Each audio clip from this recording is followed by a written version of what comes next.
Hello everyone. About a week ago or two ago I posted up a video talking about my Skyrim Civil War. How I basically have the Civil War buffed up on here. There was two mods that needs to be turned off till later in the game, which I'll point out here in a minute. I set those off a little too early and I already got a save game going on, so I didn't want to lose what I had. But so let's see here. Here is the list of mods I got. There's literally 100 of them, so prepare yourself. If you got a tablet or anything to write this out with, you may want to, because you'll need to probably put them in this order. Some people out there have different ways of ordering theirs. I followed like 4 or 5 different tutorials, but every one of them had a different way, but this is how I have them. But I highly recommend Julie Ha's texture packs. They're really, really good. It completely changed the look of a lot of stuff on Skyrim for sure. But her texture packs are totally worth getting. Right underneath that, put the NLA, which actually pairs up with Wonder, which mixes Dolomite weather and Obsidian. So as you can tell, 257 total weather variations, and when you got that mixed in with the NLA above it, the lighting and everything will turn out fine, but you have to make sure you keep the NLA above it. But I put it up here in my lighting right below my texture pack, so I got like luminosity lighting, and yeah, you see as I'm going through here. I'm sure most of you will probably just write it down as soon as I point at it without me really giving a description, but that'll make the armor look way better, by the way. Let's see. Darkness Falls, it's kind of up to you whether or not you want it. I put it in there because I like more of a dark experience at nighttime. I like it to be hardly seeable unless I got a torch or a mage light. So, and if I don't feel like exploring, I'll go and stay at the inns because I play on survival most of the time anyways with this. So, of course, the fog helps. Make sure you keep it below the weather mod. And below Darkness Falls, or else if this is above Darkness Falls, then Darkness Falls won't really work for some reason. I added a little bit more stuff, made Skyrim windy, immersive fallen trees, made it a little bit more woodsy. Crystal clear water, rain and snow effects, dense grass. We got the brightness saturation contrast adjuster, which is really awesome. I'm trying to remember his name, the guy who built this mod, because he has a couple of good mods as well. I don't see his name on here, surprisingly. I'll keep going because some of you are probably just writing this down. You don't really care about, what's on it. I'm sure most of you will read it yourself, but make sure you, get these. These made the AI a lot more realistic, but with Smilodon, it's up to the player because with Smilodon, you will die more easily, but so will the enemies. It's more realistic. It takes a couple, like 4 to 5 slashes to kill someone, sometimes 2 or 3, but trying to make sure I point out the ones that you need to keep off. I think I haven't gotten to those yet. Nope, okay. Yeah, these citizens and improved speech dialogues, realistic conversations, it definitely helped it made Skyrim feel more alive with the NPCs. Better health notifications so your heart beats at 60% instead of like the old 10%. Let's see, Magical College of Winterhold. Now this is where people are probably thinking it gets crazy because I started expanding the cities, adding Nordic ruins, adding ancient landmarkers, adding bridges and stuff to the top of like side of mountainscapes, like adding bridges and ladders and whatnot. Upgrading the races and stones, adding bridges across Skyrim, lampposts, adding borders, adding Civil War checkpoints, justice. These make it makes outside the city, they have cages where men are like either pretty much dead, like prisoners, or yeah, you'll see.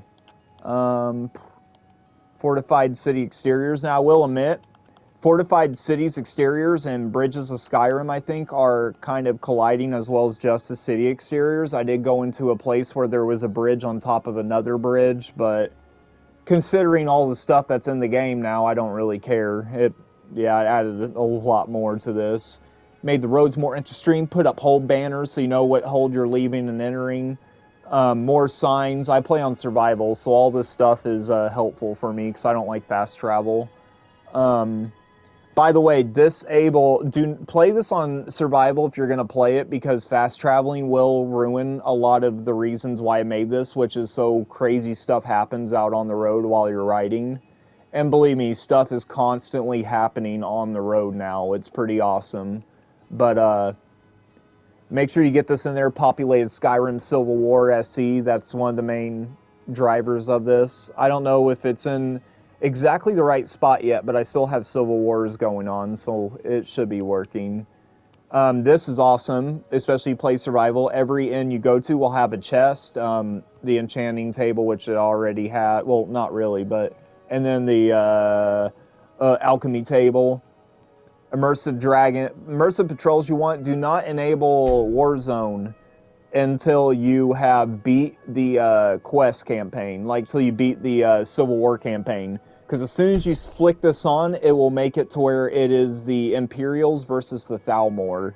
And it's like crazy big battles. It's pretty awesome. And you will experience frame rate dips, by the way, on this game. Here and there, you'll experience a frame rate dip, but considering all the stuff that's on here now, it's totally worth it. See, we got refugees, more world encounters, the settlements are more populated, there's guarded points of interest, there's vampire attacks again. I add this FPS performance boost, which did help tremendously.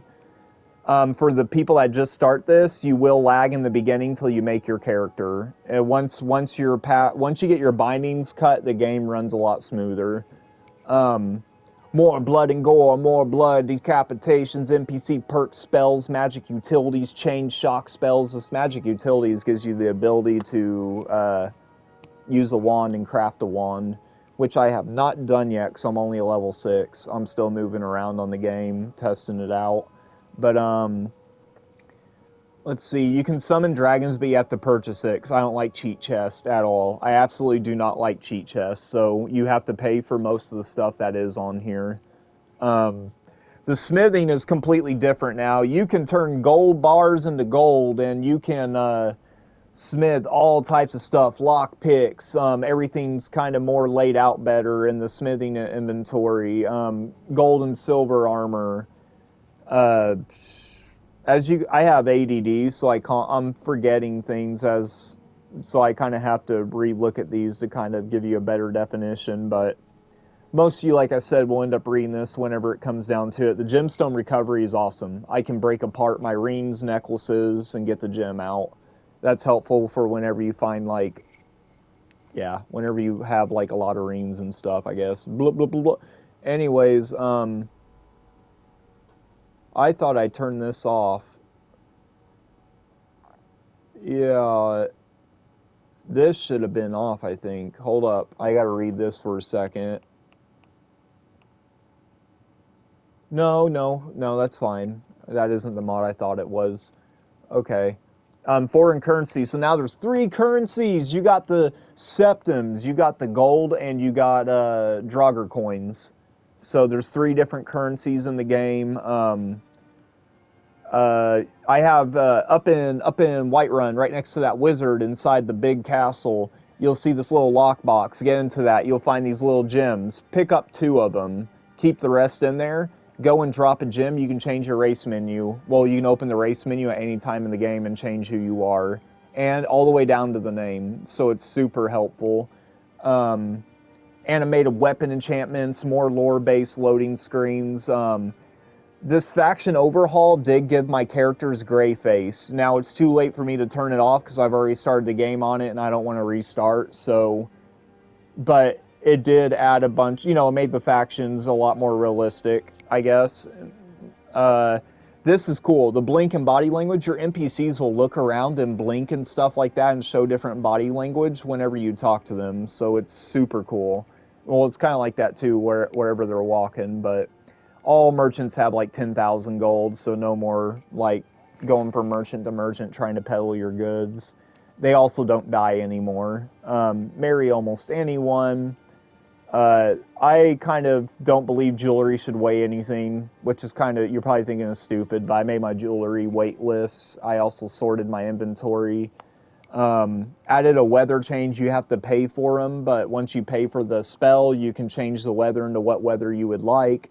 It's awesome, especially right before battles. And the world map. Definitely don't forget this and put it on the bottom. It's beautiful.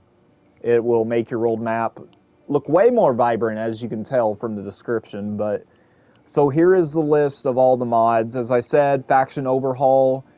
It's up to you. It will turn legate Rikki's face. It looks like she's going blackface in it, which, you know, take from that what you will. And a lot of them have like gray faces, but yeah, some of them look like they're straight up doing the blackface, which, yeah, is not cool.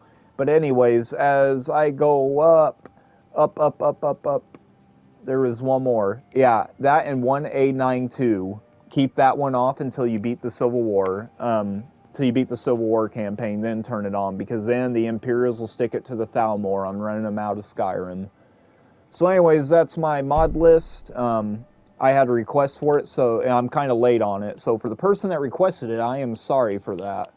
Got caught up and got busy and sidetracked, but here you go. And I hope you guys have fun out of it. Feel free to report any bugs you find within the game. Like I said, there is a few bugs I found, but most of it runs fine. I haven't had any crashing issues or anything. I'm also running this on the PS5 as well. But, alright, I'm going to go and end this video. Y'all take care.